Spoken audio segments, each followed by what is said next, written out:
Bonjour à tous, aujourd'hui j'aimerais vous parler d'un livre que je viens de terminer et qui m'a pas mal marqué, L'autoroute du millionnaire de MJ DiMarco. Alors c'est un livre qui m'a fait pas mal remettre en question certains a priori que j'avais sur l'investissement à long terme et sur la création de business. Ce que je vous propose dans cette vidéo, ça va être de vous partager 10 points essentiels que j'ai retenus de ce livre. Premièrement, la richesse est un processus, pas un événement. Alors on a souvent cette idée un petit peu biaisée que la richesse ça tombe d'un coup, que c'est parce que t'as gagné au loto, parce que t'as eu un héritage, ou encore parce que d'un seul coup ta boîte vaut des millions et que tu la vends. Mais ce qui nous rappelle dans ce livre, c'est que avant tout, la richesse, elle vient pour la plupart des gens, sauf pour les plus chanceux, elle vient d'un processus exponentiel qui, pendant longtemps, donne l'impression de stagner et qui décolle d'un seul coup, mais que ça vient jamais de nulle part. En gros, c'est simplement rappeler que la richesse ne vient pas d'un coup et qu'il s'agit pas d'un événement un peu surnaturel qui surgit comme ça du néant, mais au contraire que c'est le résultat d'un processus. On pourrait la comparer à une courbe exponentielle. Au début, on a l'impression qu'elle bouge pas, et plus le temps va avancer, plus elle va accélérer et monter de plus en plus vite et de plus en plus haut. Ça permet de garder espoir et de se rappeler que c'est pas parce qu'on voit tout de suite les résultats de ce qu'on est en train de faire que c'est inutile. Ça paiera forcément sur le long terme. Le deuxième point, c'est que la réussite vient de l'action et pas de l'idée. En gros, on a tous des super idées sous la douche,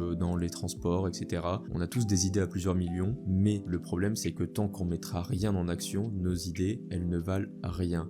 Et c'est un peu un truc qui m'a mis une claque, ça c'est que moi je suis du style à noter beaucoup de choses, à préparer plein de plans, etc. Mais au final, je passe pas assez à l'action. C'est aussi pour ça que là je me suis forcé à vraiment reprendre cette chaîne et à vraiment bourriner les vidéos. Parce que je pense que j'ai plein de bonnes idées et plein de bonnes choses à apporter, mais tant que ça restera dans ma tête, ça vaut rien. Et même si c'est pas parfait, dans tous les cas, ça permet toujours de gagner en expérience, de tirer les leçons de ce qui a pas marché et d'avancer pas à pas. C'est toujours bon à prendre. Le troisième point, et celui-là il est vraiment important, c'est d'arrêter d'échanger son temps contre de l'argent. Je m'explique. En gros, il y a la vision traditionnelle que t'es un employé, on va te payer pour faire ton 36 € plus, t'es rémunéré par rapport au temps que tu vends. Et en gros, l'un des moyens d'accéder à la liberté selon lui, c'est de passer au stade de c'est plus toi qui travaille et qui monétise ton temps contre de l'argent, mais c'est au contraire ton argent qui travaille seul et qui te permet d'avoir du temps. Un exemple tout bête, mais ça peut être par exemple engager quelqu'un qui vient faire le ménage chez toi ou qui vient jardiner, ou encore prendre un Uber le soir pour rentrer d'une soirée plutôt que de faire 15 changements de bus noctiliens. C'est notamment pour cette raison que moi depuis maintenant 2 ans, je me suis mis à investir régulièrement sur mon PEA. Je vous encourage d'ailleurs à vous renseigner dessus et à commencer à le faire également. Si vous voulez vous lancer, moi mon courtier c'est Fortunéo, je vous mets mon lien de parrainage dans la description. Le quatrième point, ça va être de changer d'équipe en passant de consommateur à producteur.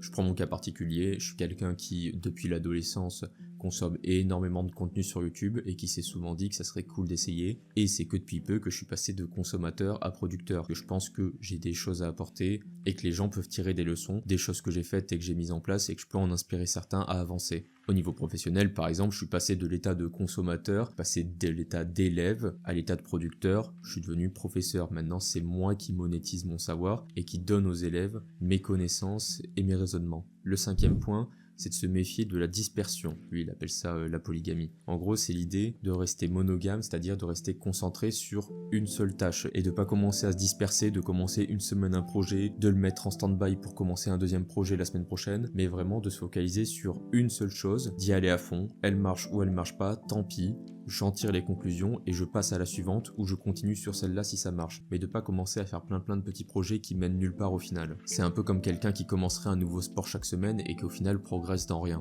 D'ailleurs, il y a un excellent livre dont c'est le sujet, ça s'appelle The One Thing et c'est un livre dont je voudrais vous parler prochainement. Le sixième point, c'est d'avancer dans la zone rouge et d'enlever la pédale du frein. Sa conclusion, et c'est un peu celle que j'ai eue aussi, c'est qu'on n'avance jamais autant que quand on a une deadline, quand on a vraiment quelque chose à faire et qu'on doit y aller à fond. Je prends mon cas particulier, mais au niveau des études, par exemple, j'ai jamais été autant bon que quand je devais passer des concours, comme le CAPES puis plus tard l'agrégation. C'est vraiment des moments où j'étais dans ma zone d'inconfort en permanence, mais où je sentais vraiment des progrès extraordinaires. J'avais vraiment des objectifs précis et une nécessité de réussite. Et pour ça, j'ai mis en place plein de plans découpés en petits objectifs sur lesquels j'ai avancé pas à pas pour atteindre mon but. On pourrait transposer ça dans plein de domaines, par exemple la musique ou encore le sport. C'est pas en restant dans sa zone de confort à la musculation et en n'augmentant jamais les poids qu'on va progresser. À un moment, il va falloir complexifier les exercices, il va falloir faire de la surcharge, il va falloir faire plus attention à ce qu'on mange, il va falloir avoir un meilleur sommeil, bref, plein de choses complémentaires qui vont se mettre en place et qui vont permettre d'avancer, mais pour ça, il va falloir se surpasser chaque semaine. Le 7e point, c'est que viser plus haut, c'est viser différent, c'est être mis à l'écart. Parce que forcément, si tu vas atteindre des objectifs, et ça peu importe le domaine, qui dépasse le cadre normal, c'est-à-dire la moyenne de ce que les gens font, bah forcément, il va falloir que tu fasses différemment de ce que tout le monde fait. Donc ça veut dire travailler plus, te lever plus tôt, préparer mieux les choses, être plus assidu. C'est des choses pour lesquelles on va peut-être te critiquer, on va peut-être se moquer de toi, on va peut-être trouver que ça marche pas,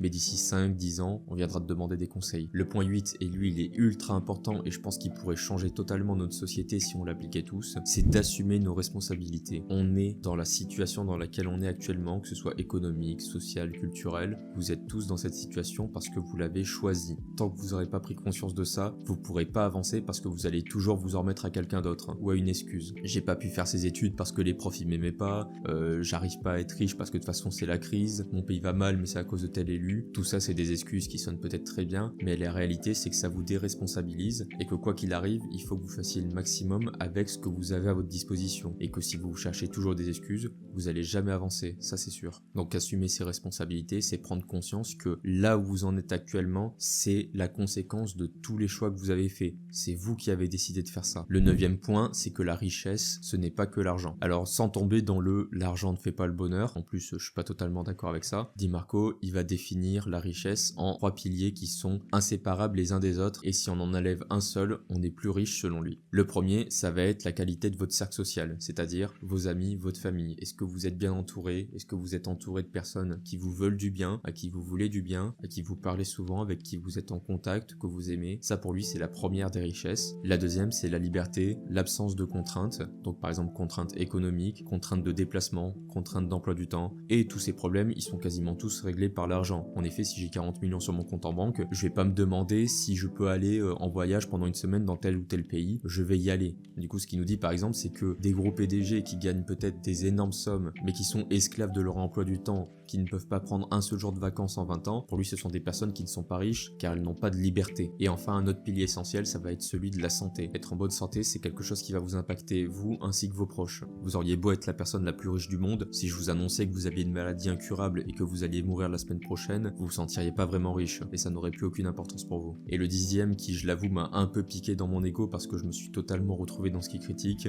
c'est le fait de faire attention à ne pas baser toutes ses espérances sur de la richesse dans 20-30 ans. En gros, pour lui, son point de vue, c'est qu'il y a deux manières de s'enrichir. Il y a soit la voie lente, soit la voie rapide. En fait, la voie lente, c'est un peu un mensonge dans le sens où, même si on y arrive, par exemple par des placements boursiers, des trucs comme ça sur le long terme, sur 20-30 ans avec les intérêts composés, finalement, pour la plupart, on pourrait être riche, d'accord, mais à 50-60 ans. Et encore, ça c'est si les marchés boursiers continuent sur leur rendement historique et qui se portent bien sur le long terme. Et lui, au contraire, ce qu'il va préconiser, ce qu'il va viser, c'est d'aller taper dans les leviers qui vont avoir des rendements beaucoup plus efficaces et sur du court terme. Alors on parle pas non plus de quelques semaines ou quelques mois pour devenir millionnaire, mais d'essayer au maximum d'accélérer sa richesse et de ne pas viser sur du 30-40 ans. Pour conclure, L'autoroute du millionnaire est un livre qui m'a beaucoup marqué. Je pense qu'il y a plein de bonnes choses à prendre dedans, peut-être pas tout, mais ça c'est à chacun de trier. Si jamais vous l'avez jamais lu, je vous le conseille vraiment, il peut être très intéressant pour vous. Je vous le mettrai en description dans la vidéo pour que vous puissiez le commander de chez vous. Si vous l'avez déjà lu, n'hésitez pas à me dire ce que vous en avez pensé et ce que vous en avez retenu d'important. N'oubliez pas de vous abonner et d'activer la cloche pour être au courant de toutes les prochaines sorties. Et en attendant la prochaine, continuez de travailler, ne lâchez rien, et moi je vous dis à bientôt.